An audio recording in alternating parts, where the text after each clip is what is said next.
The Bears were down to their last chance. This might be the final play of the game unless there's a penalty. Back to throw. Evans looking. He's going to run. He's to the 5. He scores! He went in! He scores! No time remaining. An extra point by Bob Thomas would put it into overtime. We're underway here in overtime. Davey Williams at the 5, to the 10, to the 15, to the 20. He breaks through to the 25, to the 30. Coming to the near sideline. He's to the 40. He's to the 50. Down the sideline. He's to the 30. He may score. He's going to win it. A kickoff return by Davey Williams. 95 yards. And the Bears win it in unbelievable fashion.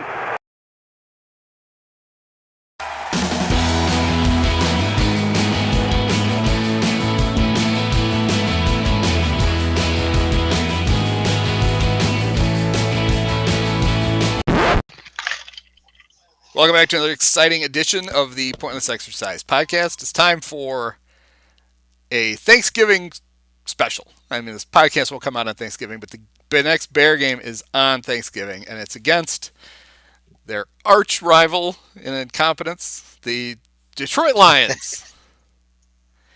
And with me, as always, is Mike Donahue, and Mike and I are going to talk about. You have two podcasts to choose from in the archives on the Lions. So this one is going to be about the Bears on Thanksgiving, which will have a lot of Lions in it, but now won't exclusively be the Lions. And so to get all this crap out of the way, if you need to subscribe to the podcast, go to Discipio.com. If you want to sign up for the newsletter, go to PointlessExercise.com. If you are one of the first 200 people who follow the brand new Instagram account, we're recording this in advance, so maybe we'll have well more than 200 by now. I kind of doubt it. You will win your choice of an exciting T-shirt from the Discipio Pointless Exercise store. You can go to Discipio.com and check out the store and probably buy all your Christmas presents there, I would think. I know the supply chain is having issues, but I ordered a shirt and I got it 3 days later. So I'm not going to tell you can do your last-minute Christmas shopping, but if you shop now and you want to disappoint your wife and your kids, you can load up on T-shirts that they might or might not understand. I think that's everything. Oh, the Instagram is at Instagram/pointlessexercise1, the number.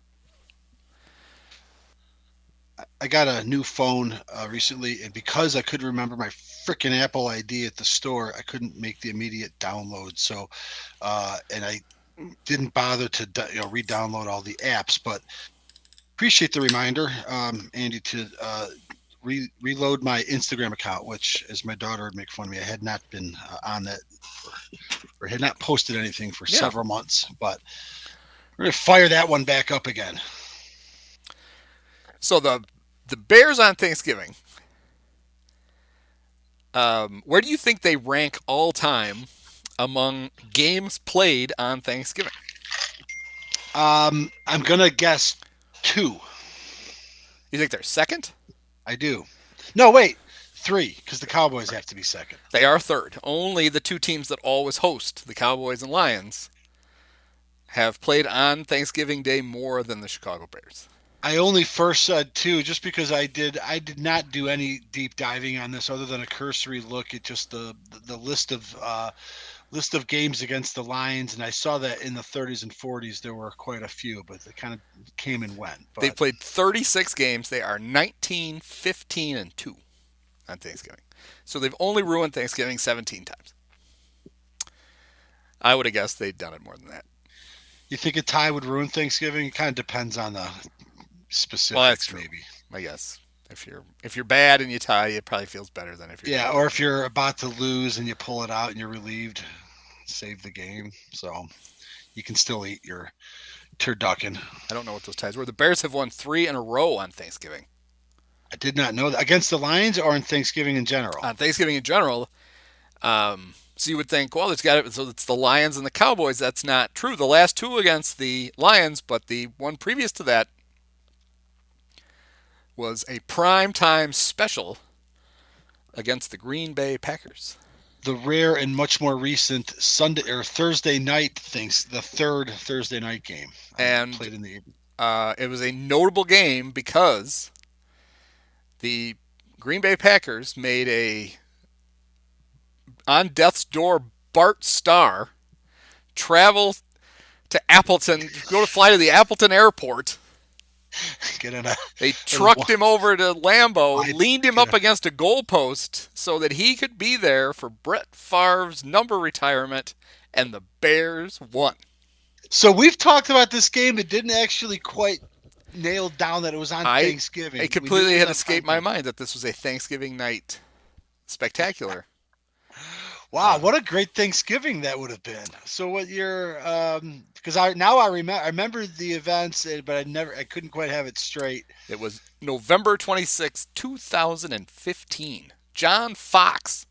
Unreal. That's why I don't hardly have the details. Yeah, because it wasn't even Lovey. Okay. And apparently I don't remember nothing about it other than the Bears won and being happy that shove it up old Brett Favre's took us. Yep.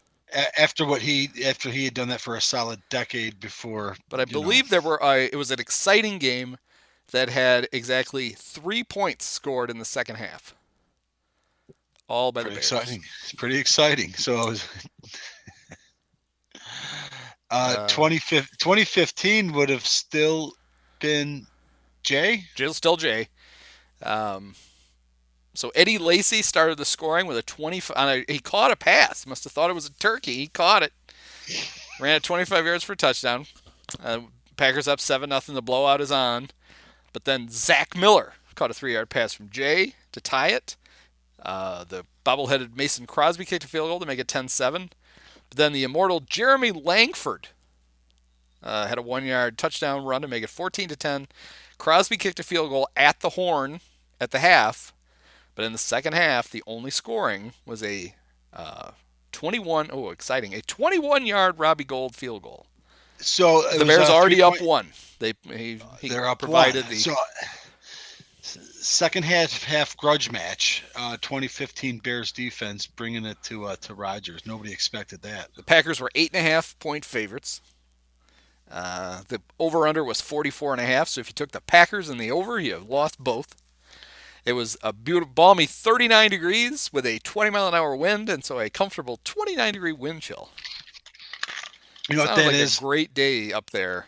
That's payback for October, Halloween, 1994. That's exactly what it was, and I know we all thought that at the time too, which is it's a fitting end. I always joked about it because I think Dan McNeil may have made the reference on the radio a couple years after it happened about how that game made Bryce Paup's career because he picked off Eric Kramer 3 times and then backed up the Brinks truck after the season to sign with Buffalo. But I met up with my cousin a week ago who was at that game and has been going to games since the early 60s. And he kind of remembers it as like the game that sort of propelled Favre's dominance over the Bears. And he's largely correct because it was the first of, I think, 6 consecutive years in which the Packers swept. And then, a little bit of a hiccup, then a few more sweeps. So I like that sort of coming full circle, at least, or making it complete, that when they honor Favre on the Lambeau Field turf, on the most all-American of holidays, that a shitty Bears team in shitty weather disappoints everybody who attends. So this is interesting. So the final. Let's see what happened here. So the last 2 Packer possessions ended on downs. And so the Bears held. The Packers didn't go anywhere. This is typical. No, it didn't end. Okay, now it's all starting to make sense. It's great when I do this live on the podcast.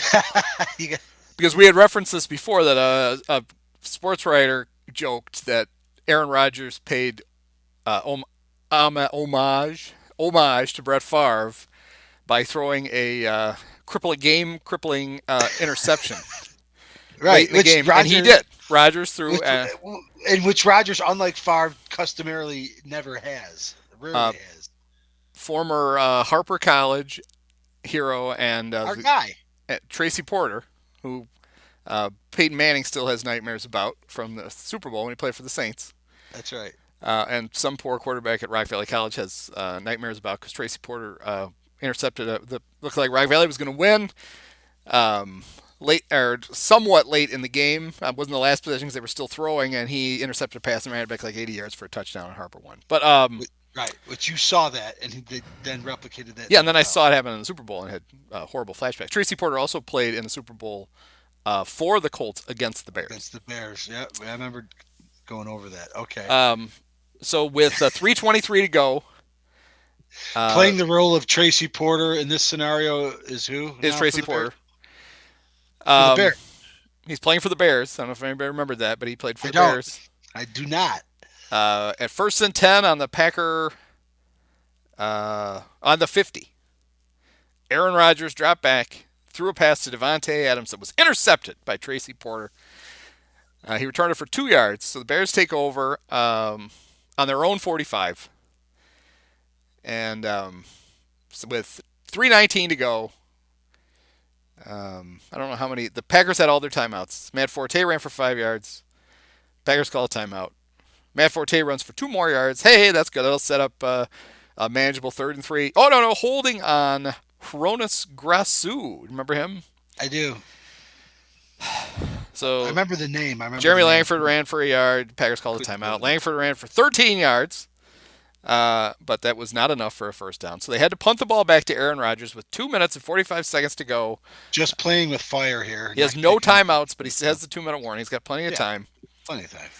Guys can do that in 50 seconds. Rodgers does it in 30. With 51 seconds to go, Aaron Rodgers has the Packers 1st and goal at the 8. And here's what he did. Incomplete, intended for James Jones. Incomplete, intended for Richard Rodgers. Incomplete, intended for James Jones, defended by Tracy Porter. And on 4th and goal at the 8, incomplete, intended for Davante Adams. Jay Cutler took a knee, and the Bears ran off with a victory. I was expecting a penalty, Chicago, like on the 3rd or 4th. Yeah, it's amazing. It should have been 4. I'm sure it should have been 4 pass interferences.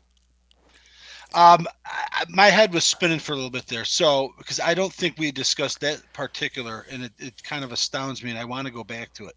You're saying that future NFL star Tracy Porter, whom you saw playing JUCO for Rock Valley in person, playing against Rock Valley, yeah, for Harper.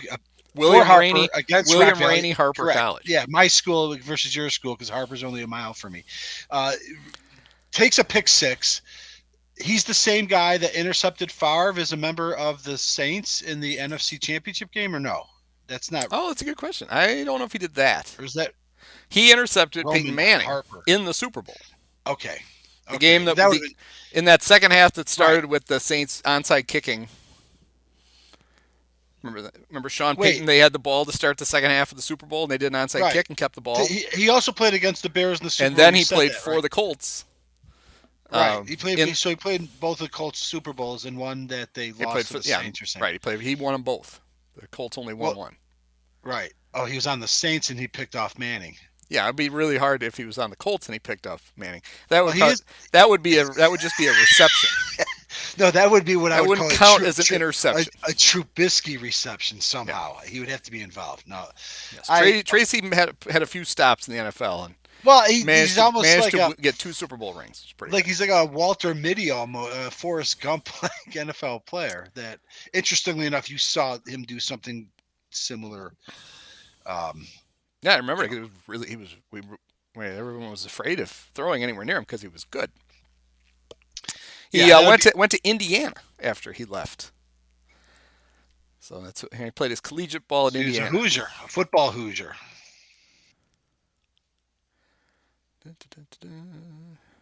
I have no right. I mean, I know the Bears. I know the Bears surprised the Packers at night when they were honoring Favre. We knew that. I thought at one point maybe that was on Thanksgiving. Obviously, I don't remember it because I'm just figuring. Well, it's Thanksgiving, so must have been a bit drinky or passed out from the tryptophan, whatever you call it. So, it does warm the cockles of my heart today to just, even though I can't even remember it firsthand, to know that that's happened in recent history, that for all of the abuse that we've endured at the hands of the Packers and Rodgers for the last 10 years, that and Favre for the 12 years before that we got to ruin their Thanksgiving and bring closure to the Halloween night in '94 when Dick Butkus and Gale Sayers had their numbers retired.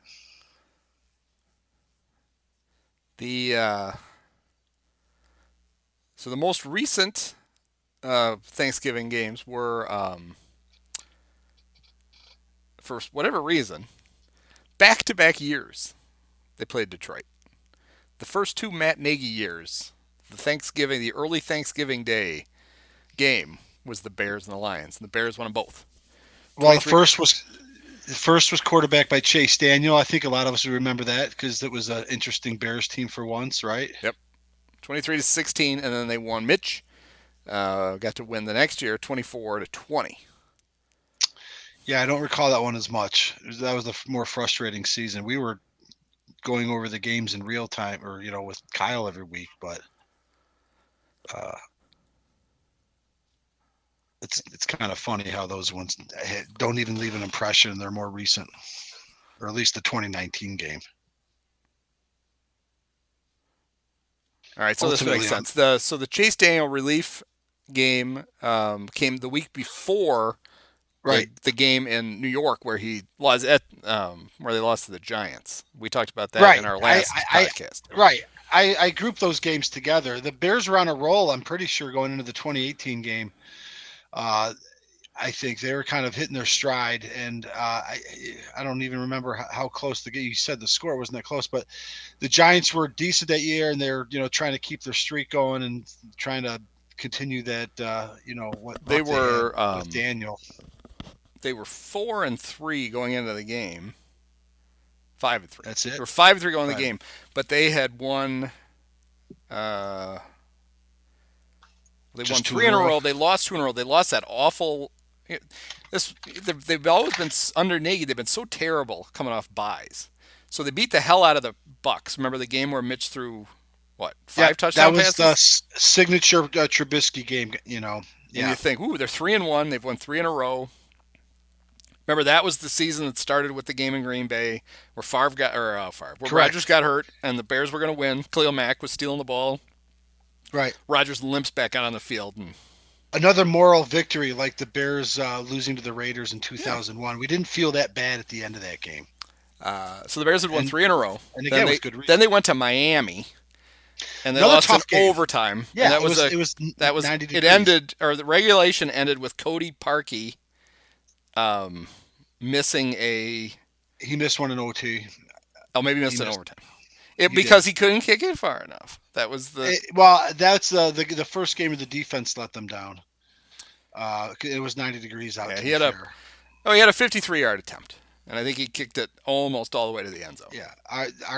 Again, though, a reminder that he wasn't like most kickers, and even far more successful and more recent kickers for the Bears, picked up off the scrap heap. No, we're asking the guy to whom we signed a multi-year multi-year contract for a kicker, to just kick a 53-yarder in otherwise ideal circumstances for a goddamn kicker. Yeah, the defense was gassed in that game. Everybody on the field was gassed, but you're a kicker. You couldn't ask for anything more. You're sitting on the sidelines the whole time. So after the 3-point loss to the Dolphins, they had the Kevin White almost caught a Hail Mary to tie the game against the Patriots on the final play. We've already talked about that, I think, too. Another one that kind of felt like, that was a loss, but they went toe-to-toe with Tom Brady and almost tied it at the end. 2018 was a very positive year. Then they whipped up on the Jets, and they had just beaten the Bills 41-9. So you're right. Even though they were only 5-3, they were feeling pretty good about themselves. They went to Detroit. Yeah, and they collected another one, which isn't always guaranteed. Bears teams that ultimately... Oh, wait, no, I was looking at the wrong one. Because they played them twice in 3 weeks. So then they beat the Lions at home, and then they beat the Vikings. So they really were on a roll. Yeah, so they had won. Yeah. That's why it felt like going into that Giants game. Yeah, they'd won 4 in a row. Okay.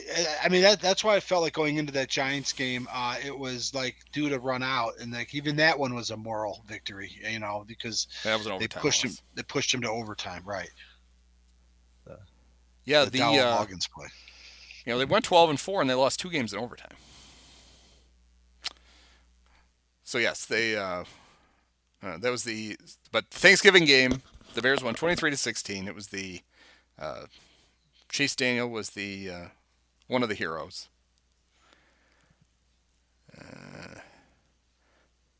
Threw a touchdown pass to the great Taquan Mazzell. Taco. We're doing 2018 or 19. This is 18. And he threw Okay. a 14-yard touchdown pass to Tariq Cohen, and then Eddie Jackson finished the scoring.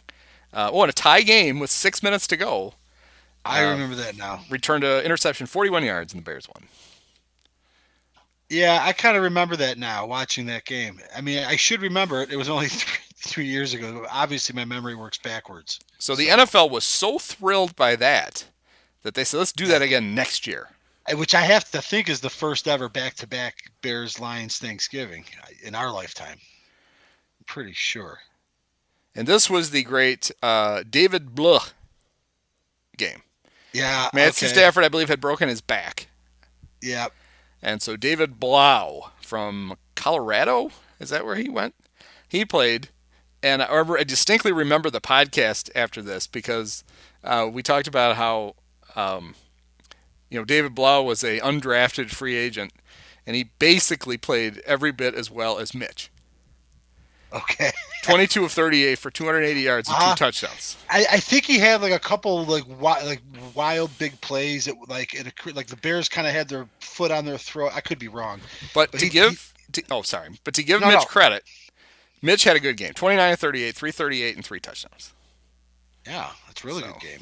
Mitch, and that was the year in which Mitch was giving us reason to doubt him otherwise.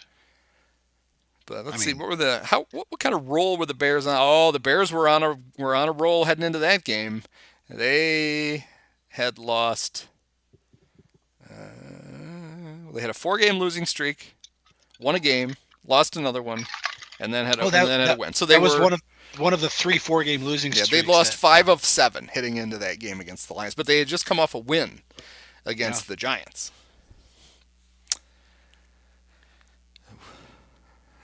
So wow. So they play the Giants every year. So they beat the Giants in 19. I know they beat the Giants in 20 when Saquon blew out his knee, and they play them again this year. They're a divisional opponent. Yeah, how much the McCaskies admire the Maris. I do. So I do remember David Blau. I do kind of remember that game, it's funny the Bears won back-to-back years and things. I don't think it's common for them to win in 2 successive trips, let alone back-to-back years. So, the Bears were losing. They were down 20-17 with 2:17 to go when Mitch found David Montgomery for a 3-yard touchdown pass.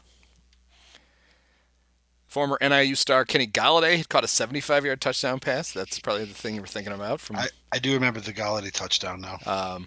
So the player who caught Justin Fields' first career touchdown pass. Jasper Horsted caught an 18-yard touchdown pass from Mitch. I should show some respect and start pronouncing his name the way it's pronounced. Jesper, not Jasper. Jasper's in his 3rd year. Yeah, he's on the Shea Matthews plan. Nobody's sure how long he's actually been around. The Matthews Avellini lifetime servitude. We call it the 10-year.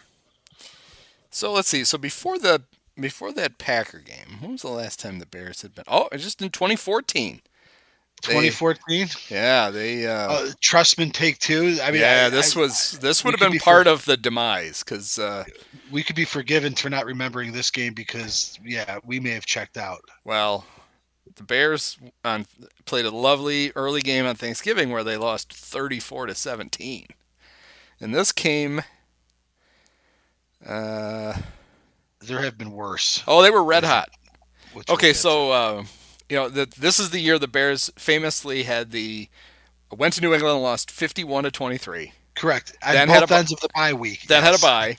Then went to Green Bay and lost 55-14. And Mark Trestman still had his job, but he was clearly dead man walking. He had no respect for his team. So they were 3-6, but then they beat the Vikings and they beat the Bucks. Oh. So they're 5-6 heading into Detroit.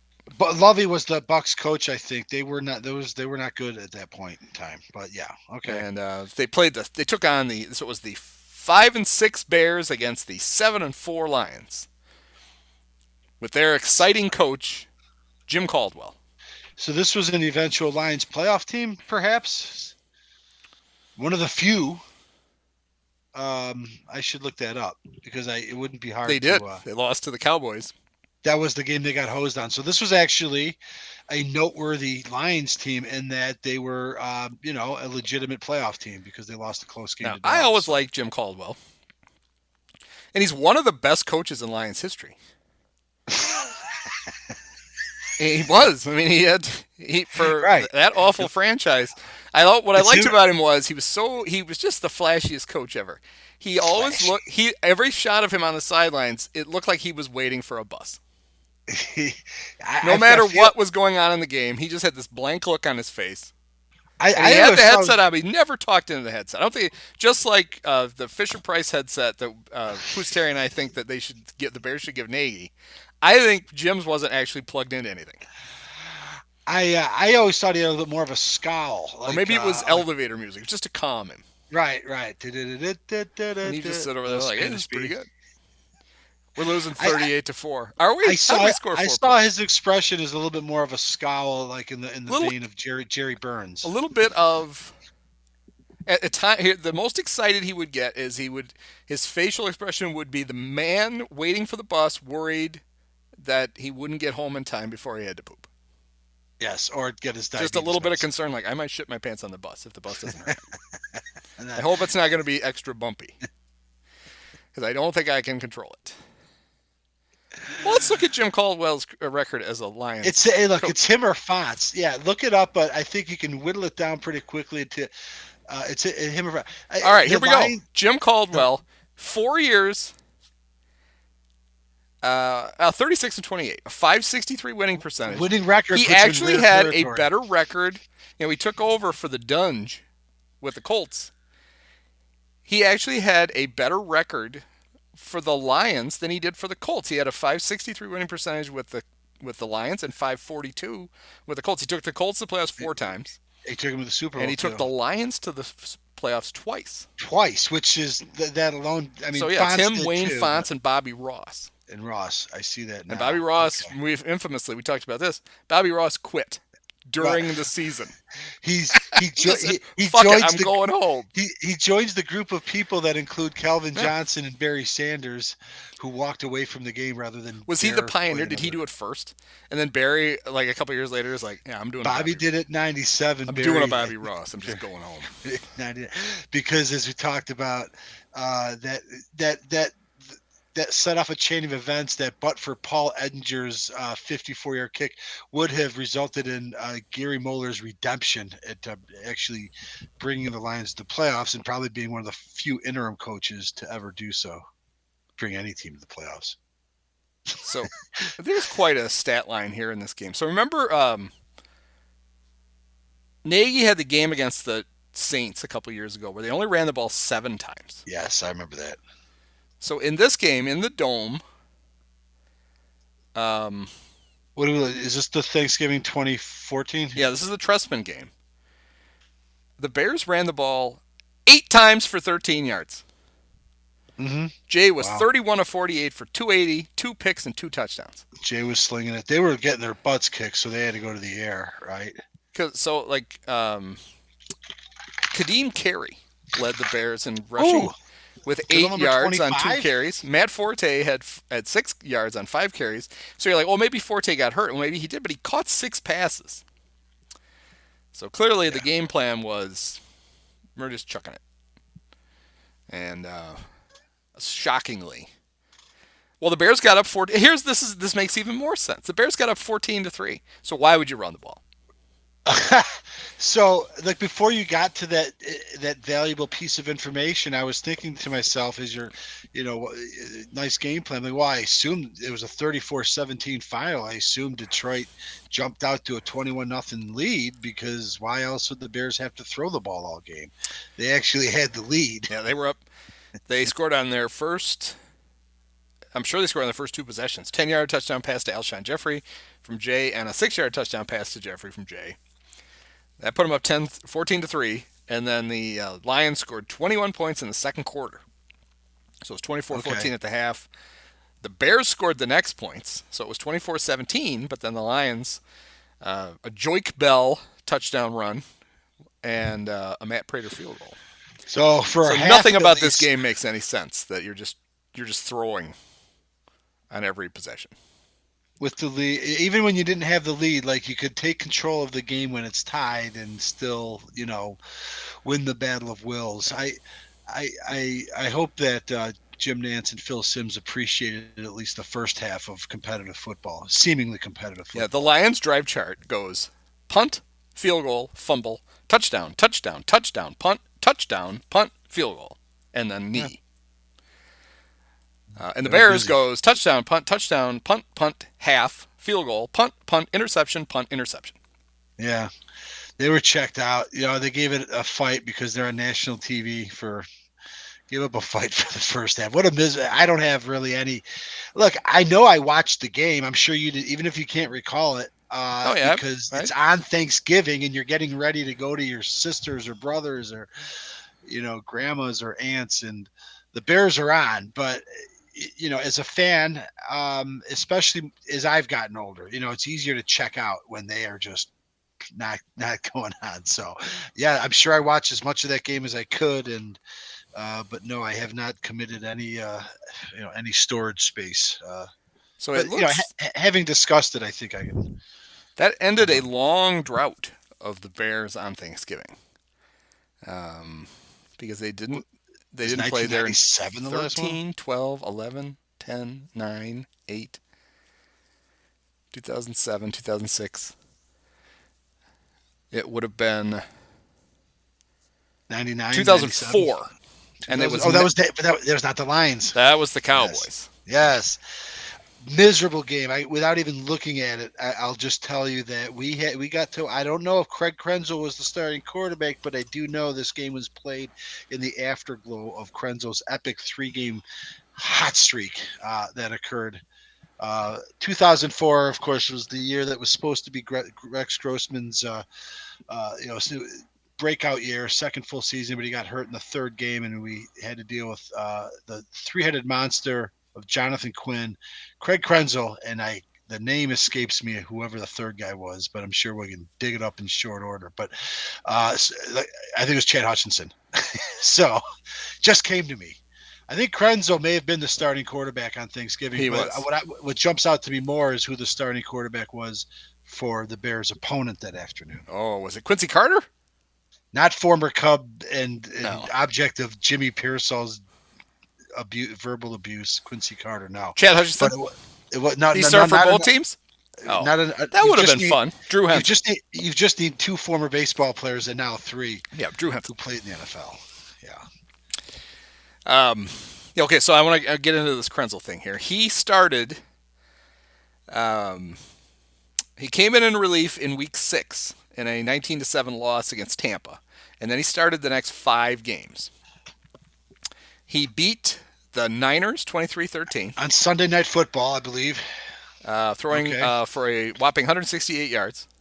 Yeah, big touchdown to Berrien, I think. Then he beat the Giants in New York with a exciting line of 8 completions and 21 attempts, 144 yards. Pretty sure Kurt Warner was the opposing quarterback in that game. Go on. God, is that pre-Eli? Or is that Eli's rookie year? Eli's first year. Yeah, it might have been his rookie year. I think you're right. I just remember Warner. I just remember Warner's a quarterback. I'm going, this Tom Coughlin clown, he is not going to last much longer. Then they went to Tennessee and they won 19-17. Is that the game they won on the safety? Safety in overtime? It had to be. Absolutely. We covered that in great detail. That was it was both Agunlie and Alex Brown, I believe. They shared the sack, and I think Agunlie recovered the fumble. Billy Volek sacked by Adewale Agunlie and Alex Brown for -5 yards. Billy Volek fumbles recovered by future Bear Fred Miller. Oh, Fred Miller. That's the part I mean, it had to be recovered by Titan, otherwise it would have been a touchdown. Right. Got it. So the red-hot Krenzel, they won 3 in a row, but then they had to go to Indianapolis and take on Peyton Manning and the Colts. And they lost a nail-biter, 41-10. Craig had the biggest game of his career, 14-24 for 175 yards, a touchdown, and 2 interceptions. Was that game in Indianapolis? Oh, you're right. No, it was in Chicago. It was a home game. Yeah, I think I was at that. It's the only time I think I got to see Peyton Manning play, but I don't really remember much about that game. Well, it's pretty exciting. It was 27-3 at halftime and 41-3 at the end of 3. So I'm sure you stuck around for the whole thing. And if you didn't, you would have missed Dustin Lyman's 2-yard touchdown pass from Krenzel with 1:37 to go. Oh, I'm fairly sure I saw that. I was probably there to the bitter end, so hooray for me. I saw Dustin Lyman score a touchdown. So, so they go to Dallas. Krenzel has won 3 out of 4. And it's Lovey's first year, too. But, what an exciting matchup on Fox. It's Bill Parcells against Lovey Smith. It's the 3-7 Cowboys against the 4-6 Bears. So Parcells was probably starting to check out himself, I'm guessing, because he wasn't on the front end of that Dallas thing. He took them to the playoffs a couple years earlier. So this is what you're getting, America. But Krenzel was not the only quarterback to play that day for the Bears. Hutch come in? No, the great Jonathan Quinn. Oh, jeez, like anybody needed to see him again after the first. But also, Drew Henson was not the only quarterback to play for the Cowboys that day. This is good. Was it another guy that used to play baseball? No, but it was another guy. Quincy Carter? It was a guy that Bill Parcells, at the end of his career, drug around from team to team with him. Oh, God. A former Heisman Trophy winner and number 1 overall pick in the draft. Famous for being colorblind. Oh, Testaverde? Vinny Testaverde. I had no idea he played for the Cowboys. That's a great find. I don't remember that. Wow. So, 4 quarterbacks. That's a star-studded. You could Jerry Jones just drunk putting this roster together. Among the offensive players for the Cowboys that day, Vinny Testaverde, Drew Henson, Keyshawn Johnson, Eddie George. Oh. It's like, who's got waived? We'll take them all. It's the over-the-hill gang. Interesting. One of my favorite Bears of all time, R.W. McQuarters, had 2 interceptions. Oh, yeah. And 1 for a touchdown. Must have been the only Bear score of the day was a 45-yard interception return by R.W. It's probably what put Vinny into the game. Okay. Because I tied it at 7 at the half. Who is Dallas's coach? Dave Campo? No, Bill Parcells. Oh, it's Parcells. Yeah. Oh, I'm sorry. Yeah. So yeah, he would have yanked Henson out of the game. I'm surprised to remember that that McQuarters was still on the Bears in 2004 and contributing significantly, or at least somewhat. Now, let's see when Vinny comes in here. They come in right after the half. Jace Jones, no. Oh wait, I think he did. Drew Henson intercepted. Next possession, no, it was still Drew. Then we have halftime, and then it's Vinny. Yep. He made the change at halftime. In the locker room, that was it for Drew Henson. Yeah, it was a miserable game. I remember having it on. It's always exciting. No matter how bad the Bears are, you're going to be around family. You're excited around, and so many times it's an awful game. It doesn't matter. It's on. This is a special moment. That was Drew Henson's only NFL start. How about that? He went 1-0. Yeah. Even though Vinny should have got the win in relief because it was tied when Vinny came in. They obviously don't have baseball rules. Correct. That's how they calculate quarterback wins. If you take the first snap for your team and they win, you win. That's a fun fact. I love it. That was the last time. So I guess it wasn't there to be in quarters pass. It's because he played a series after that. But that was the last snap he took for the Cowboys. Incredible. And he would not play in the NFL again for 4 more years. I didn't know. And then he played for the Detroit Lions. No recollection. And back in his home state. I don't know why you don't remember it. He was he had quite a career. He completed 1 pass for 20 yards. That's it, huh? Wow.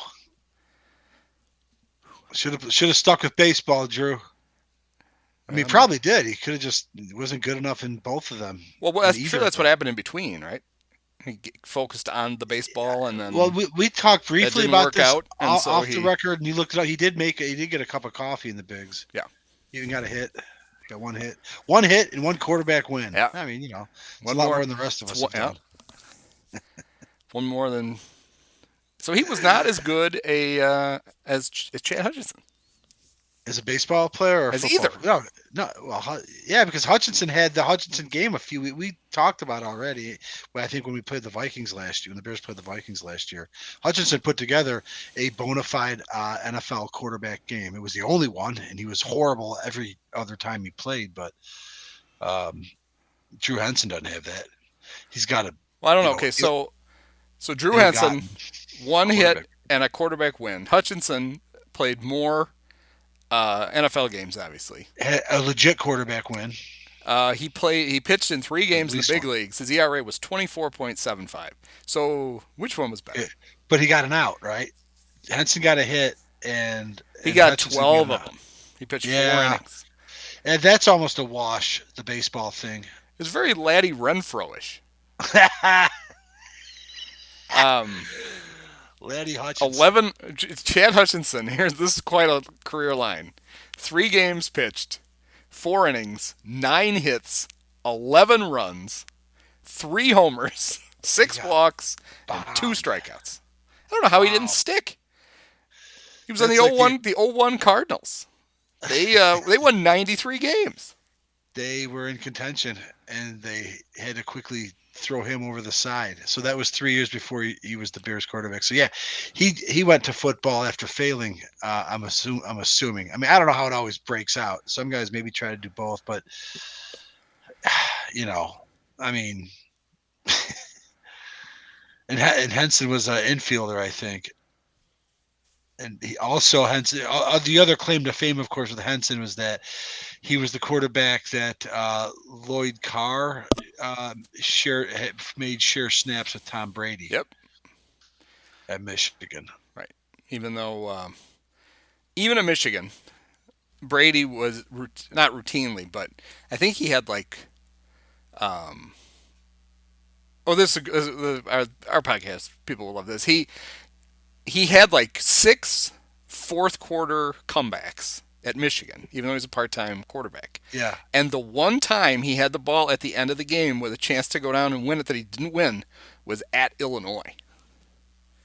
Really? Fighting Illini thwarted Tom Brady in a win in Champaign.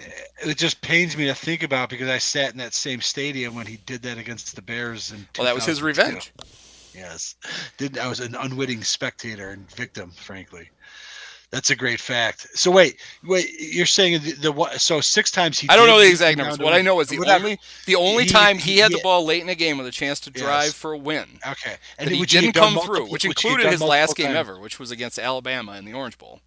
The only time he failed in college was at Illinois. So Brady beat Alabama in the Orange Bowl on a final drive. Yeah, I know Alabama then wasn't Alabama now because the year they were a couple years. That was back in the time when NIU was beating Alabama. They went down and beat Mike Shula. That was 2003. They were supposedly ranked still, but there was a time when Alabama fell out of orbit, it seemed like, between Gene Stallings taking them to the title in '92 and Saban coming around. NIU was 1-0 all time against Alabama. But still, they beat Alabama. He beats Alabama in a bowl game. He has these comeback wins. Yeah, he's in the silly system where he's got to share snaps with this other good quarterback who, frankly, I think it kind of feels like Henson had a little bit more of the pub in college. Maybe I'm wrong. But the fact that Brady was still only a 4th-round pick after that. I mean, I know it's a 5th-round pick. Jesus. 6th. 6th-round pick. Keep going up. Yeah, do I hear 6th?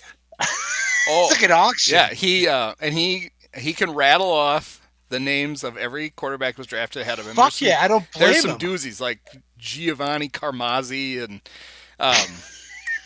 This is the 2000 draft.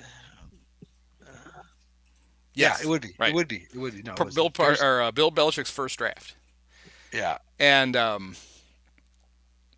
that's right.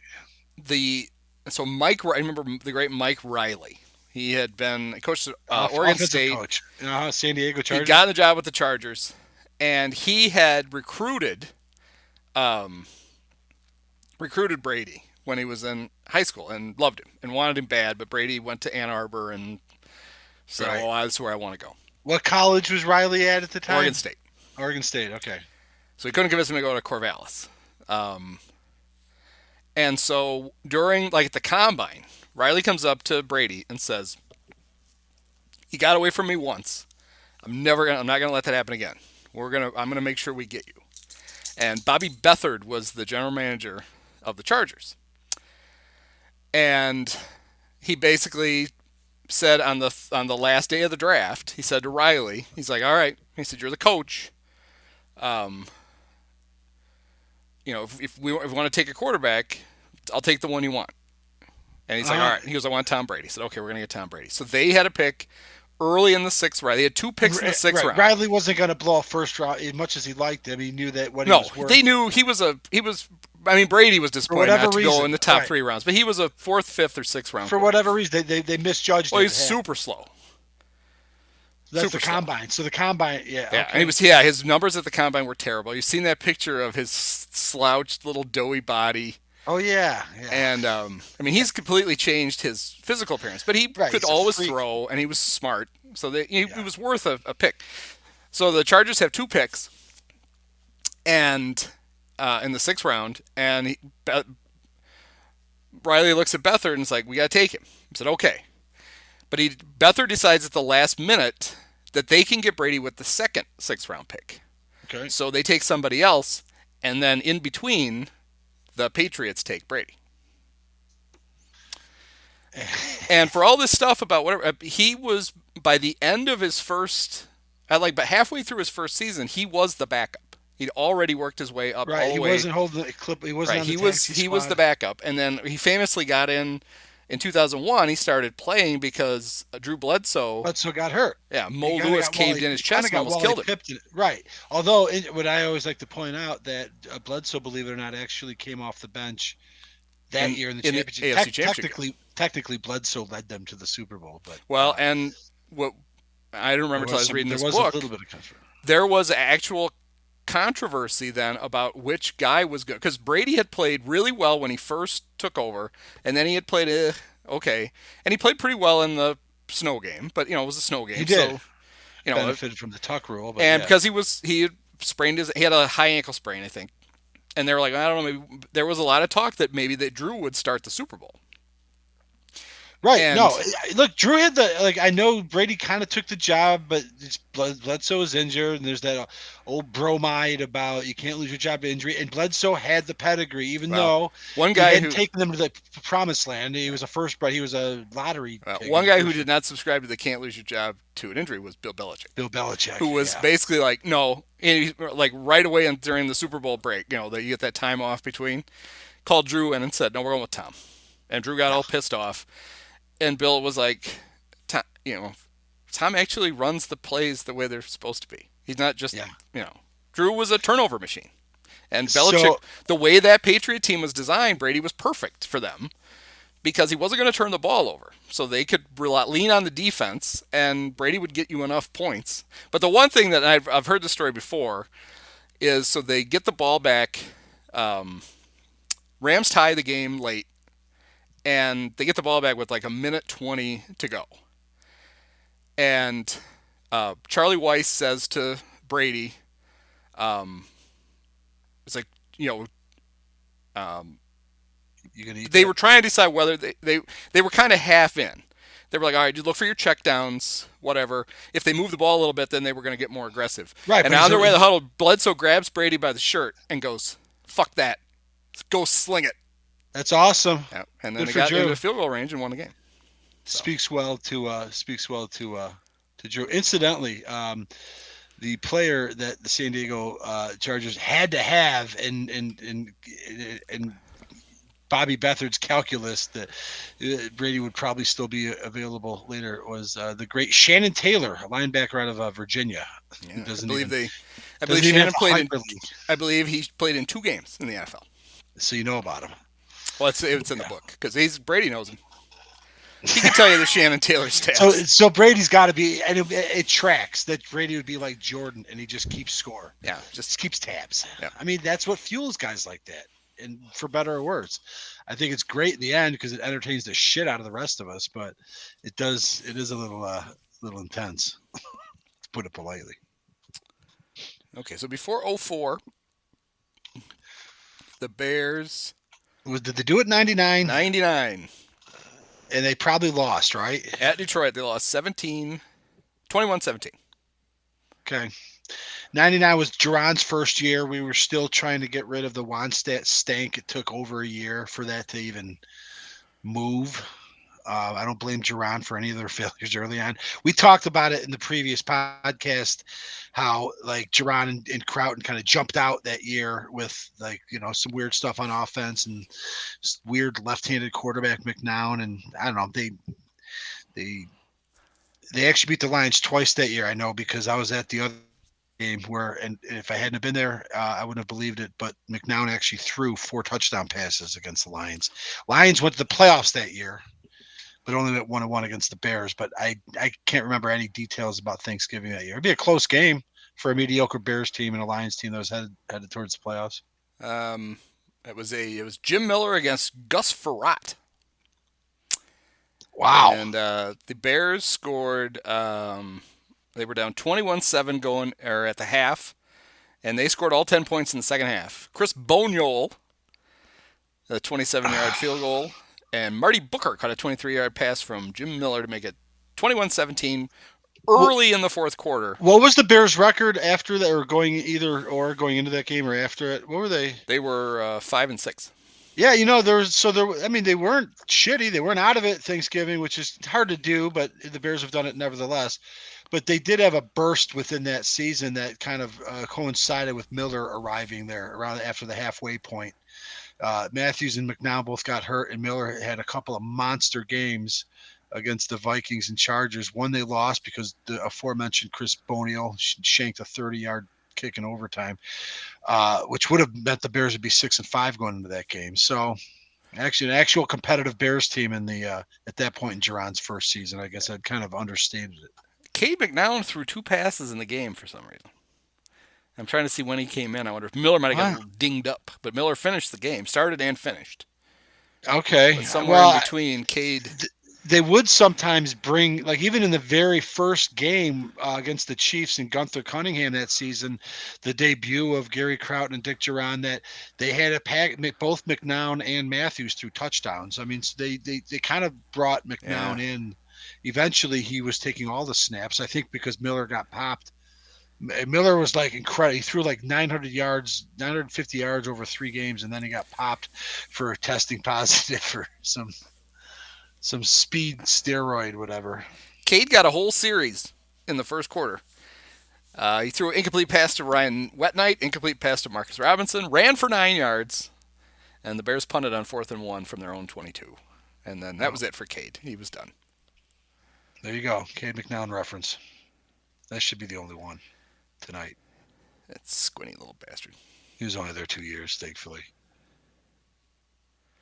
We didn't quite hate him yet.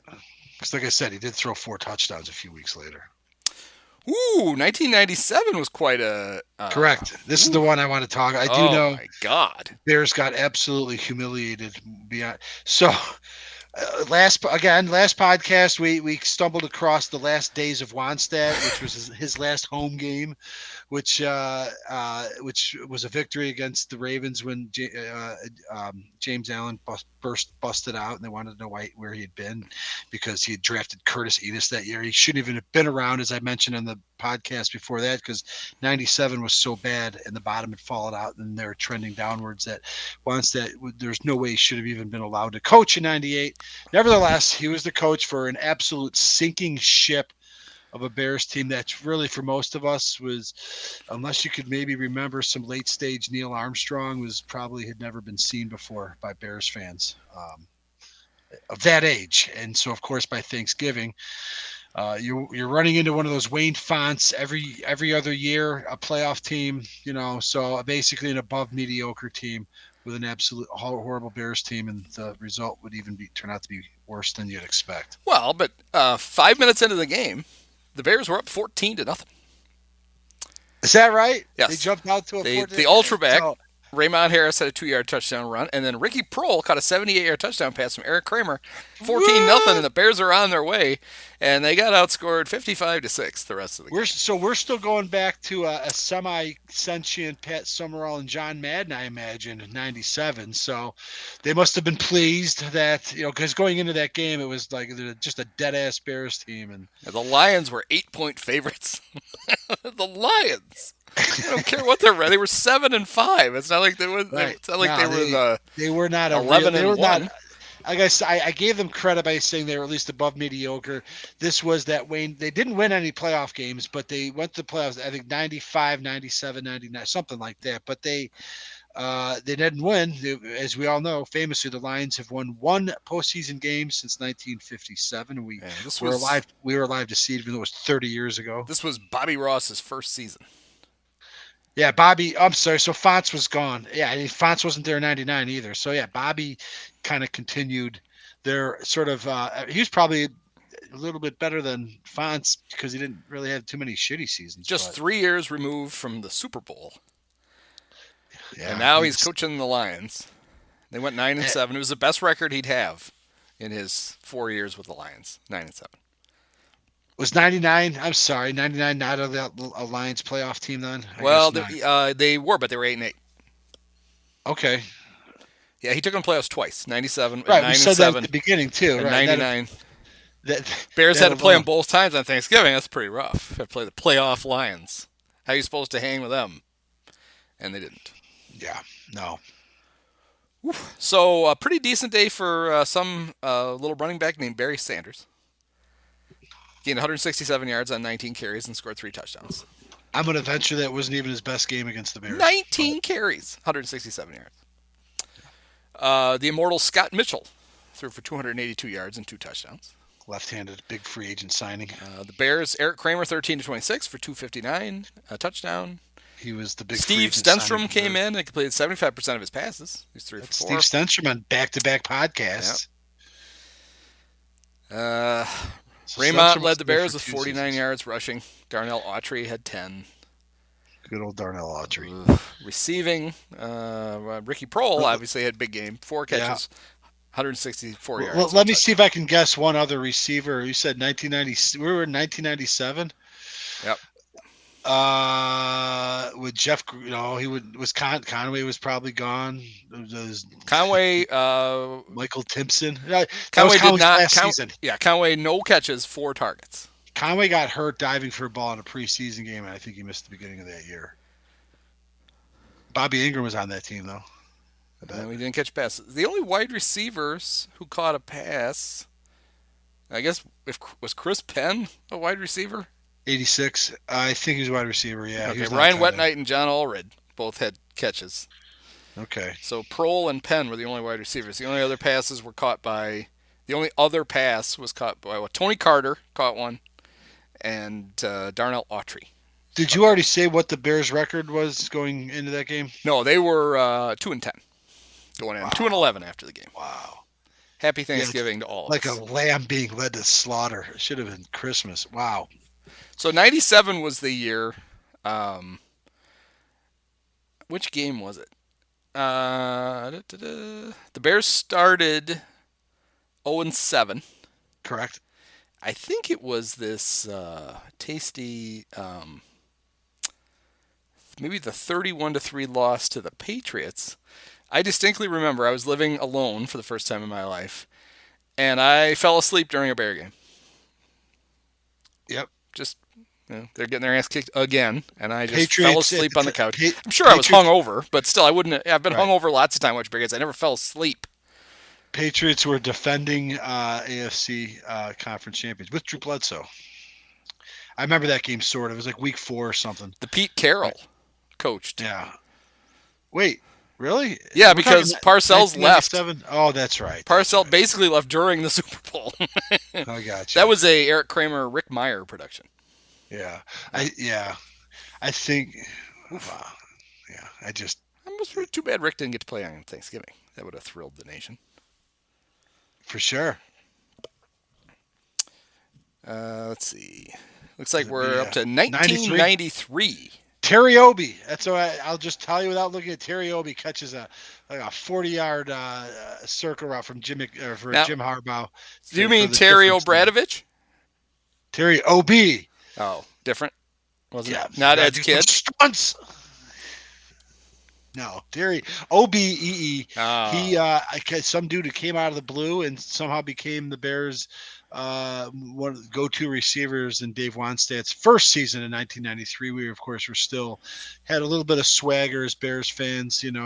Had the piss taken out of us a little bit because we couldn't really advance too often in the playoffs, but used to pretty much winning most of our games.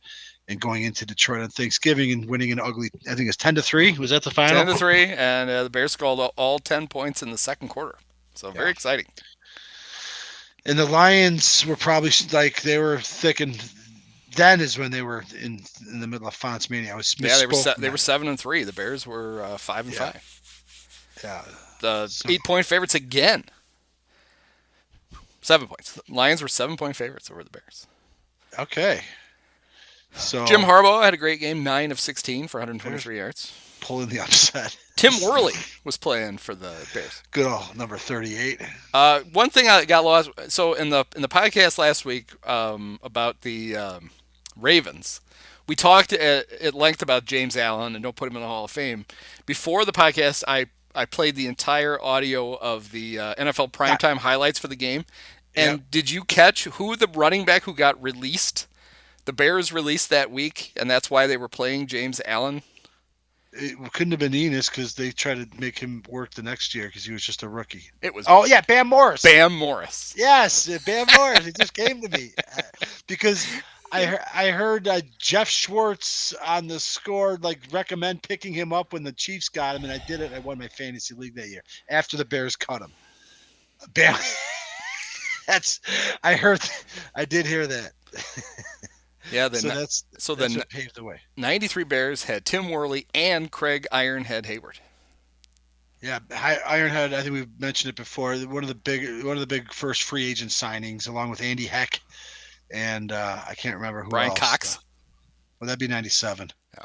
That was when the ship was going the wrong way for good ship Wani. But this optimism was high, and the Bears, actually pulled off an upset on Thanksgiving. So that was a happy Thanksgiving, but not the one the time before 91. That was the coach's last Thanksgiving. Yeah, and they still went to the playoffs that year. They're on fumes. And I don't know. The Lions this game really sort of turned pivotal for both franchises because you'll remember.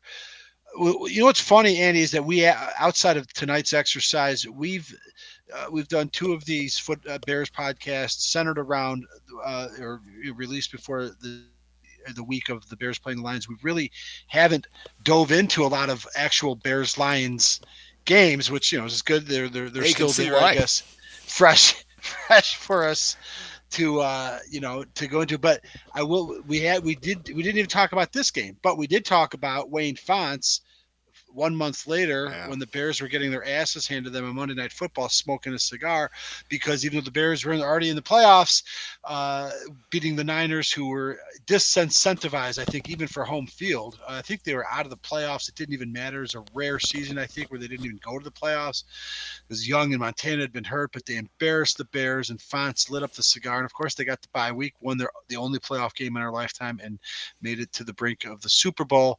And the Bears got summarily dismissed at home to an up-and-coming Jimmy Johnson Cowboys team. It all goes back to this game on Thanksgiving, that if the Bears, with Mike Ditka, if they had any bite left and could have put the Lions in their place, then the 91 season goes differently. But because it was on fumes. So the Bears were 9-3, the Lions were 8-4 coming into the game. So they ended up tied for first at the end of this. Very exciting game, which was featured 5 field goals and a Robert Clark 9-yard touchdown pass from Eric Kramer. So Eddie Murray and Kevin Butler were your stars of the game. The Bears scored all 6 of their points in the second quarter. Well, there you go. 16-6 loss to the Lions. Harbaugh. Right? Harbaugh was the quarterback there. We gave him the keys for a while, and he was seasoned. Tommy Waddle caught 8 passes for 85 yards. That was his year, man. Right? We broke down the Jets game where he announced his presence. He was doing all kinds of good stuff. He was the only one of the few bright spots.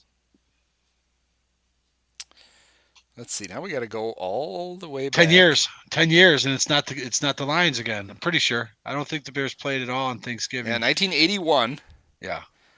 Bears at Cowboys and another barn burner. Well, you're gonna love what you're gonna see in this one because I stumbled across it last night. You'll know it when you see it. But go ahead. By the way, I want to put this in context because I remember watching this game. I don't remember the detail that I stumbled across. It made me laugh. I remember watching this quick aside about the Cowboys. I was only 9 years old in 81, but I remember I got into the Bears in 79, and I remember when the Bears played the Cowboys in 79 because it was early in the season. The Bears were 2-0, and they lost a close game. And I remember already hating the Cowboys. Like, I didn't even know football that much. But it was the first time that I was into it, and I'm joining the family that, for Sundays for time immemorial would gather around the team. But the Cowboys brand was so pervasive that I was conscious of what they were, even like outside of football. And so I never liked them. So tough game in 79, 81 national TV, a shitty Bears team that would finish in last place, Neil Armstrong. And the Cowboys, of course, were still perennial contenders. And the Bears gave them a fight. Yeah, I think I see the detail that you're... I see it. All right. The last personal memory is that the Bears have a former Notre Damer, the future Hall of Famer, Alan Page. I think, and I don't think I can verify because I couldn't find it. Alan Page, I think, blocked a kick. It would have been his final games in the NFL. Would have been one of his last plays. But... how does the scoring go again in this game? Yeah, the scoring goes, the great Raphael Septien kicked a 41-yard field goal, and then Bear kicker John Rivetto made a 43-yarder, so it was tied at 3 at the half. In the fourth quarter, Vince Evans ran for 2 yards, put the Bears up 9-3. John Rivetto came out and missed the extra point. That's it. Ron Springs scored a 6-yard, ran for a 6-yard touchdown. Raphael Septien made the extra point, and the Cowboys won 10-9. Because the Bears missed an extra point. I actually have to confess that I knew that John Rivetto, we brought it up since our first episode. I knew that John Rivetto was the Bears kicker in 81. But when I was reading that scoring thing, and it doesn't always say kick failed. It just doesn't give you anything after. Yeah, it doesn't say anything. Descriptive touchdown. I somehow got it in my head that it was Bob Thomas again. It wasn't, but I think the larger point remains that place kickers back then, it was like a crapshoot to make a 19-yard extra, or what would it be? A 21-yarder, I guess. I don't know where they snap it from, the 3. The 2, I think. The NFL, I think it's the 2. Back then. It used to be the 2, so it's a 19-yard. 19-yard field. Although who knows, in 81, were the uprights on the goal line still? Was it a 9-yard? We found one of those last year. We found a 9-yard field goal or an 8-yard field goal. Fred Cox from the Vikings had like 25 of them or something. Oh no, you found a unique one that was less than 10 or something. Yeah, we found an 8-yarder because it kicked it from the 1 when the goalposts were on the exactly. So 1 yard plus the snap. That's all you had to account for. Which I'm conscious of that now when I look at old footage, which I do an unhealthy amount of these days. But and I see the goalpost on the goal line. I'm like, that just changes the whole strategy of playing the goddamn game. Thank God they got to their senses, moved it to the back. But so here's a great piece of trivia from this game. The starting quarterback for the Cowboys that day, Danny White played, but he was not the starter. Okay, the starter. It's pre-Gary Hogebo. Yeah, the starter was a guy named Glenn Carano. No. And I don't know what Glenn is probably best known for now. Glenn's daughter is Gina Carano, the former MMA fighter turned actress, who lost her job on the Disney show The Mandalorian for being, I forget, racist or some kind of insensitive. She got canceled. Wow. Yes. But she's holy cow. She's a big gal, a good looking gal, but a big gal. And that was her dad. Glenn Carano beat the Bears on Thanksgiving in 1981.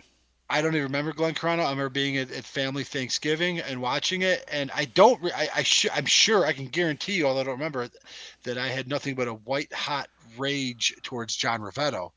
How about this? Today is Glenn Carano's 68th birthday. Happy birthday! It's a Glenn Carano podcast. Because when you go to his Pro Football Reference page, it literally says "Happy Birthday" on it because it's that's nice. November 18th, 1955. I don't know how you don't remember Glenn Carano. He okay, so much like Drew Henson, the only win of his NFL career was on Thanksgiving against the Bears. So the Bears, let me get this straight. The Bears and Cowboys in their history, or at least in our lifetimes, have played each other exactly 2 times on Thanksgiving. Right. And the Their the winning quarterback for is the the only game Cowboys, they'd ever win. which would that's incredible. That's a fucking stat. We gotta get that out there. That's something else. Okay, so the Bears played the Lions in 1980, and I don't think this game is famous for anything, so we probably just skip it. Right, let's skip to 79 when a playoff-bound Bears team got stubbed their toe. No, I like that you did this backwards because when we generally do it, we go the other way. So I had to adjust to it because I discovered that I remember more recent games less than I remember older games. But I like that we went back, building up, of course, to just one of the most epic things. So imagine you're an 8-year-old kid, and I remember watching this. I mean, I think I'm a year older than you. I think I was a little bit into the Bears, a little bit ahead of you, but you might very well remember this because it was on Thanksgiving, and there's always crazy stuff going on. But the Bear, I won't even have to look it up. I will tell you that the Bears were down 17-3. And rookie tight end Bob Fisher, who I enjoyed quite a bit that year. And then next year he was gone, but then the Bears had a Jeff Fisher, who was a white guy returning kicks. Bob Fisher was African-American. He's a tight end, and he was pretty good that year. And Vince Evans threw a touchdown to make it 17-10. And then in the fourth quarter, and the Bears got the ball back again. And I think at this point we were on our way to my Aunt Jean's in Chicago, who lived on the northwest side, the Forest Glen neighborhood. And that comes in fact, I'm going to tell a quick story that is just kind of funny. It illustrates how it ended. And I remember listening. I think we got there in time. I think we probably had it out at halftime and actually saw the fourth quarter because I remember seeing Vince Evans had the Bears down at the goal line. And I think it either was third down or fourth down, but it might not have mattered because there are only like 6 seconds left on the clock. And Evans scrambled with like no time, got bashed in the head, but scored the touchdown. Well, I would say the tying touchdown. But, of course, I have to realize that in 1980, the extra point is far from guaranteed. But I think in this case, our friend Bob Thomas, who I think was the kicker in 80, did come on to send the game into overtime. Like, whoo, the Bears are about to be embarrassed. Not a good Bears team, by the way, but that's beside the point. They wouldn't go anywhere. They were a defending playoff team or a returning playoff team, but they were down, they were dead to rights, down 2 touchdowns. Thrilling that they tie the game, and then of course we go to overtime, and the Bears win the toss and elect to take it. And I guess I'll just finish the story unless you have any other, because I don't have to look that up, but I just know that Dave Williams, backup running back, backed up Peyton, but best known as the primary kickoff returner, returned the overtime kickoff for a walk-off touchdown, which, and I think we talked about this recently, until Mike Brown had returned a touchdown against the Niners, made this the shortest overtime game in history. So it's Dave's fault. It took him 21 seconds to run 95 yards. Yeah. Right, we talked about that. He had to weave. He had to bob and weave, and he had to. And I want to know: was the rule that the clock started when the kick? That's what we decided, right? It must start at. I don't know that. I don't know that that's the case. I don't know that that's necessarily true. Something's got to account for it. I just want to say that at the time I had 2 aunts and uncles. This would be for any like Chicago geeks or geography geeks, but real quick, I had 2 aunts and uncles that lived in Chicago, and one lived like in the Forest Glen neighborhood, which they lived northwest in the northwest quadrant of, let's say, Foster and Cicero. And I had my other aunt and uncle who lived in the Irving Park neighborhood on the other side of the Kennedy, which would be closer to, let's say, Irving Park and Pulaski. So more closely Grayson Costner. So basically, as the crow flies, not even 2 miles apart. But it's essentially about 1.5 miles south and less than 1 mile west. Not very far, even in traffic, maybe 10-minute drive. So we were coming from the suburbs, and we had to be at Thanksgiving. So we, of course, left the Bears game at halftime, and I think we did get to Aunt Jean's house in Forest Glen to see Ty. Well, my Uncle Len, who lived in Irving Park, and his family, he, of course, figures, I got to see the end of this game. Bears are coming back and see what happens here, but I don't want to be rude, but I'm only 27 blocks or 20 blocks away or whatever. We'll see what happens here. And so of course the Bears tie it with no time left, and he and my Auntie Ann, their kids were raised and gone, so it's just him and my Auntie Ann jump in the car because they're going to get over to Aunt Jean's house to watch overtime. And of course he may have gotten closer than he should have, since it took Dave Williams so long to score. But he got about halfway to Aunt Jean's house before he heard Joe McConnell on the radio that the game was over. Who did we decide did the games with Joe McConnell? Brad Palmer. Brad Palmer, the professor. Yeah, they're terrific. Yeah, we gave Brad Palmer his due. I know last year because he had a whole second act as a very visible football. What was he? The professor on WLS ABC TV7. But before that, he was the color guy with Joe McConnell, and that was the crew that was there before the Bears moved to WGN. Right at the 1985 season, and brought on Wayne Larrabee, Jim Hart, and Dick Butkus. So, yeah, Joe McConnell, and that's kind of an epic call. If you were to make a canon for the late great Joe McConnell, the Dave Williams call is probably top 5. Yeah, top 1 being. Well, I think he was Walter a Vikings Payton announcer. breaking the all-time Yeah, rushing record. that's true. And I want to say McConnell may have actually been a Vikings announcer in the early 70s. I could be wrong, but you're right. Still there in 84, him and Brad, and he got to call Peyton's call. So that's a good catch. So, but 3 Bears threw passes in this game. Is this a Vince Fipsolini game? Nope. Only one of them was a quarterback. So who were the other 2 Bears who attempted passes? Only Peyton? Vince Evans completed passes, but there were 2 others. Yes, Walter Payton was 0 for 1. Okay, and so was it? And now my next question is: was it Avellini or Phipps? I'm going to say Phipps. No, it was a non-quarterback. 2 non-quarterbacks and Vince Evans. Oh. Some people might say 3 non-quarterbacks. Not well if Avellini played for sure. So neither Avellini or Phipps played. It was an all Evans game. So if Peyton threw one, was it your guy, Roland, quote unquote, Andy Harper? It wasn't. No, this was a guy who Robin Earl caught 13 passes for 184 yards in 1975. The only season in which he caught more than 2 passes. Yet he played in the NFL for 11 seasons. Who did he play with in 75? He played his whole career with the Bears. Jesus. Bob Parsons. Good old number 86. He was their punter. So supposedly a tight end punter. He was really only a tight end very rarely. So he threw it out of the punt formation, either a fake or probably a fake. The Bears were desperate in that game. Billy Sims was the Lions. That was another brief burp of a window where the Lions were competent for 3 or 4 years. Almost made a title game, but interestingly enough, we should finish on that one, but I do recall that I have a living memory of the 79 Bears, of course, because they did go to the playoffs the first year that I was into them, and I can remember a lot of the games, like when they played O.J. Simpson and the 49ers, and they lost to the Buccaneers, and my dad told John McKay to sleep in his underwear, and the 42-6 thrashing of the Cardinals, where they scored enough points to squeak into the playoffs thanks to Roger Staubach's heroics later. I do remember, though, that they were a team that needed all the help they could get down the stretch, and they were fighting for contention, and it was a rare thing, and that they laid an egg on Thanksgiving in 79 and lost to the Lions, who were not that good, if I recall. So that was a very disappointing Thanksgiving, my first Bears Thanksgiving, but it was made up for. So my first Bears Thanksgiving was ruined by a good Bears team that would eventually get into the playoffs, and then followed by a wonderful Thanksgiving where a terrible Bears team knocked off the Lions thanks to Dave Williams. Oh yes, the 1979 Thanksgiving matchup, the 1-11 Lions. Oh, they were terrible.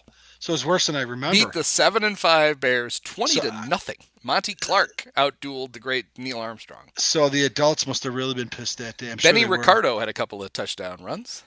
What a terrible loss. Yeah. They laid an egg. That was Mike Phipps and Bob Avellini played, but no. Yeah, I actually did look it up. There are only about 6 what I like to call Vince Fipsolinis, far fewer than I would have thought. Unfortunately, Gary Fensick and Doug Plank both had interceptions in the game, though. Well, safeties, 45 and 46. One reference I forgot to make: in 1981, do you know who the Bears' offensive coordinator was? He prominently was featured in our podcast last Hughes, week. Right? Wait, the Bears' offensive coordinator? Yeah, in 1981. So it not under Ditka. But it's still been under Neil. Yeah, but I thought he came up. Yeah, he came up when we did the podcast with the Ravens. Ted Marchibroda. Ted Marchibroda. He was running that high-flying Bears offense. I knew Marchibroda did have a Bears connection. He replaced Ken Meyer, who had done it under Neil before. So clearly, George went to Neil and said, "You got to fire that fucking offensive coordinator." And I got a guy for you here. Look at this guy. I think it was Jim Finks. I think Jim Finks was still in charge, but Jim Finks' authority was usurped when Ditka was hired. That was the old man coming down to make that hire. I think Finks hired Pardee and Armstrong, and Hallis just had enough. Even though Finks' work would be revealed in the Super Bowl, he did a great job rebuilding the players. He did not get to hire Ditka. The old man came down for that, and it worked out as it turned out. But and Beasley agrees. Yeah, giving Papa Bear his due. So I mean, the Bears there's a lot more matchups, but we wouldn't be of much use, I don't think, pre-1979. I think the only other thing worth mentioning is that I don't know if it might not even be Thanksgiving, but there was a Bears game when Butkus was on the Bears, and I mentioned it last year. A fellow by the name of Chuck Hughes died of a heart attack on the field. Yeah. So you can go down that Wikipedia rabbit hole, kids, when you get a chance. It was a sad story, weird. I read a really detailed one. The funny story at the time was that, of course, because Dick Butkus was on the field, that people, of course, their first thought, because I think Butkus was not just on the field. He was like the guy first on the scene that started waving everybody over. So, of course, people thought that Butkus had killed him with a hit. But no, he had a heart attack, died. I think that was Thanksgiving. If I'm wrong, I apologize. Yeah, I don't know. I didn't know this. 1977, the Bears under Jack Pardee, their offensive coordinator was Sid Gilman. How about that? The creator of the wide open offense. Who knew he's running the exciting Bears team, quarterbacked by Bob Avellini. Well, that was when Bob Avellini might have actually been good that year because, it was only his third year and he was still young. And they did go to the playoffs and break what had been and still continues to be the longest drought in Bears history, 14 seasons. Yeah, Avellini had career highs that year in yards, 2,004, touchdowns, 11, interceptions, 18, yards per completion. Yes, he was really airing it out. But the Bears were 9-5 that year. Yeah, right before our time. But I've heard the stories, and for all the shit we give Bob Thomas, he's of course celebrated for making a field goal in the snow in the Meadowlands that season to get them in for the first time. I mean, that was, from that perspective, our older brothers and whatnot, and parents and uncles. That was quite an unprecedented drought that they snapped. Did you say the Bears won on Thanksgiving that year? They did. In 77? With Sid Gilman calling the shots? Yep. Excellent. How could you lose with Jack Pardee and Sid Gilman? Yeah. All right. Well, that's we did, 30, 40, 44 years of Bears, Lions, Bears Thanksgiving games, which included one Packer game and a couple of Cowboys games. Right. With the great Glenn Carano and Drew Henson. Right. And a lot of Lions.